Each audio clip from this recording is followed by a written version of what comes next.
বাহিনীরও একে একে জামায়াত ইসলামের প্রাক্তন আমির অধ্যাপক গোলাম আজমকে কারাগারে মৃত্যুবরণ করতে বাধ্য করেছে। আব্দুল কাদের মোল্লাকে ফাঁসি দিয়ে জামায়াত ইসলামীকে দমন করতে চেয়েছে, কিন্তু শেখ হাসিনা পারে নাই।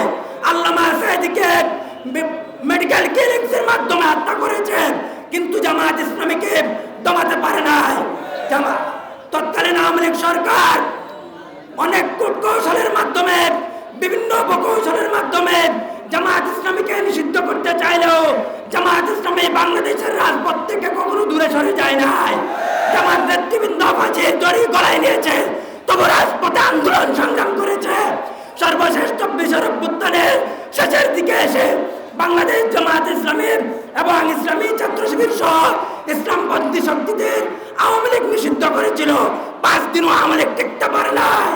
আমরা হুঁশিয়ারি করে দিতে চাই, ভবিষ্যতে যারা আওয়ামী লীগের মতো ফ্যাসিবাদী হয়ে উঠতে চায় তাদের হুঁশিয়ারি করছি, ইসলামপন্থী শক্তিরা বাংলাদেশে যতদিন টিকে থাকবে ততদিন আমরা কাউকে ফ্যাসিবাদী শক্তি হিসেবে তৈরি হতে দিব না ইনশাআল্লাহ। 24 অভ্যুত্থানের শহীদদের আকাঙ্ক্ষার আলোকে যতদিন নতুন বাংলাদেশ বিনির্মাণ না হবে ততদিন ইসলামপন্থী শক্তিদের আন্দোলন চলবে, চলতে থাকবে ইনশাআল্লাহ। ইনকিলাব জিন্দাবাদ। সংগ্রামী ভাইরা আমার, এ পর্যায়ে আপনাদের সামনে সংক্ষিপ্ত বক্তব্য